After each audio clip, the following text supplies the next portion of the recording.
Alright guys, so this is going to be a little interesting. I had some issues recording sound in this next part. I changed a couple of settings and tried it, and the game audio came through disgustingly loud, and you could like barely hear the narration whatsoever. Um, so I'm just obviously speeding the things up, as you know, just speeding it up and muting the, well, no, not muting the audio, but obviously having to go over it. So what this part is the first segment of the game outside of where the beta left off. Last episode we took care of King Leoric, and that's where the beta ended. You kill him and it's like, congratulations, you beat the beta. So this is like our first experience into the new wilderness, where it's completely blind for everyone from this point on, which makes it pretty interesting. So we don't know like the names of these places or like what we're going to encounter. And here's some cool looking like beast things and tree things. I even get really excited and try and like zoom in on a couple of them to see how they look. But of course in sped up time it doesn't work too well. And then here we're like, oh sweet, look, like no freaking health, and one of our guys died, and I don't know what I was thinking. I'm so used to other games where it's like someone dies and you go over their body to like revive them with something. So I ran up to his corpse and I didn't realize that he died because he was standing in poisonous stuff. So I bit the dust too. I'm like, oh, that's what this is like. Good thing it's not hardcore. So I've always had a really bad habit with consumables of any kind, like one-time use items and stuff like that. I prefer just being, for whatever reason, taking things the hard way. And just like, if I don't have to use a potion, I won't, even if I'm really low. Like as you guys saw, like there was a huge red cloud around the screen because I was low on health, and just like I didn't feel like I needed to use a potion because I was fine. The enemy was dead. I just didn't realize that there was poison on the ground that I could die from.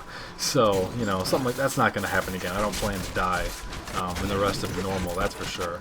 I suppose maybe whatever the final bosses are, they can, I'll give them a pass, because who knows what to expect. But it was definitely ironic and unexpected. I'm like, oh, I'll save you, don't worry, I'll pick your body up and we can start from scratch. So as far as dying goes, you lose durability on your items, which doesn't sound like that big of a deal, but at higher difficulties with better equipment, it costs a crap ton of money to repair the durability on it. So in D2, gold was essentially worthless, so in D3 they made it a major point to want to make gold more worthwhile. So that's why you have to spend a ton of money to train the artisans up, and a ton of money to buy more stash space, and a ton of money for repairs and crap like that, because they're trying to make gold more worthwhile. And then the gold auction house, and in addition to the real money auction house, there's also one for just in-game gold. So they wanted to make it more significant. So that's pretty much the penalty for dying. You go back to a checkpoint and you have to spend a crap ton of money, depending on how good your gear is and what difficulty you're on, in order for your items to work again. So who knows? Like it could be a major deal, maybe not. We'll certainly find out more on how that's going to work later on in like Hell and Inferno is probably where that's going to really be taking place. So anyway, aside from that, we're pretty much just rushing on through here.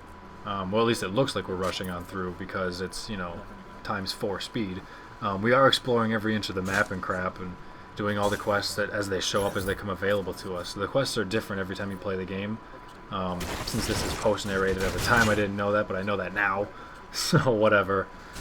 But it's just pretty interesting, and it's cool seeing like all these new types of enemies. Some enemies you can tell that they're like new versions of dudes that were in D2 and stuff, like gargantuan beasts and electrical shockwing bats and things like that. They're trying to relate to the older games, for the past fans and things like that, because everyone likes cameos and references. I mean, it's not like it's ripping off anything; it's ripping off itself. That's just being consistent from game to game.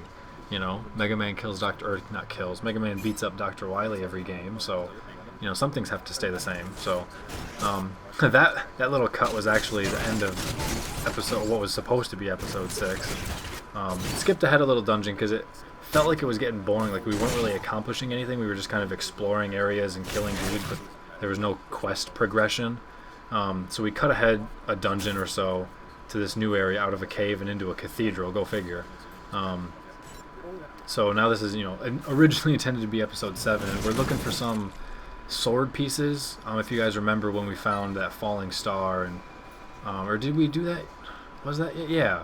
I think we found some falling star in episode 4. Or was that later? Man, I'm getting all mixed up. Way too many episodes in a row. But we're looking for pieces of something, and for some dude in the town. And there's some evil chick who showed up who's like trying to work against us and trying to gather the pieces and stuff before us. And obviously she's really evil because everyone in this game is evil except for you. So, you know, we're just trying to find the pieces of stuff before she gets to them. You know, as far as RPGs go, trying to find it before something. Time is infinite. But that's the current, you know, story quest of what's going on at the moment. Necessarily what these things specifically do that we're looking for, I don't think the in-game characters, like as far as the storyline is concerned, I don't think we're aware. We just know that we need them for something. So we get sent off by Deckard Cain to go save the day, because that's what we do, one side quest at a time. So it's actually kind of interesting playing stuff this fast, but there'd be no way for me to... Obviously, you can't live narrate this fast unless I talked really slow. That'd be interesting. So, guys, now we're, you know, I'd have to do that for a whole that would be nuts. I wonder if it would work, though. Might be worth checking out sometime, I suppose. Who knows? So, anyway, let me know what you guys are thinking as far as, you know, feedback for the videos up to this point. I'm still obviously trying to work on audio issues and trying to get everything balanced accordingly. I think by... What episodes did I record earlier today? Like 9 and 10 and 11, I think I recorded today, and, you know, I'll probably be playing more in a few hours. I think I'm starting to get things more organized and balanced so that you can hear the game audio properly as opposed to through a microphone. But it's not overpowering me too much where it's too loud and I have to resort to this in order to have a video be watchable at all. So... we're certainly working on progressing through stuff like that, trying to make the thing better. So let me know what you guys' feedback is as far as like gameplay, commentary, things like that. I know a few times I make a bunch of cuts, and I jump in late a couple of times because the other 3 people in town move faster than me in town. I like to take my time, and they don't. So there's a few times I'm always like lagging slightly behind a little bit later. But you know, we're doing the best. It's blind for everyone.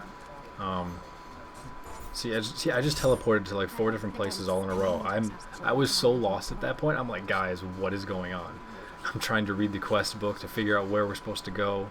So, cause, you know, in D2 and D1 for that matter, it's like I knew everything about the game. So it's like I was never lost or confused. You know, it was easy for me to figure out what I had to do, why I had to do it, where I had to go, how to get there, all that jazz. And you know, obviously with a blind game like this, it's just like no idea. Like these are the first times now I even noticed that there's 2 other merchants in this town. At that point I'm like, oh, there's more stuff. So anyway, so now we rescued some chick right there, you know, another minor side quest, and then her people who kidnapped her were like, no, you can't harm blah blah whatever, so we killed all them. Typical, just save random NPC quest for nothing and get some gold for it. Typical MMO stuff, even though this isn't an MMO by any means. These guys obviously did make WoW, so they know a little thing or two about that. But anyway, guys, we're gonna pick back up at the end of next episode. This dude here needs to test our merit, test our skills, so he's gonna put us through a challenge, some sort of vigorous fight, it seems like, and we gotta pass it in order to move on, to get where we need to go, to save the world the way we need to save it. So thanks for watching, guys. Take it easy. Catch you later. Peace.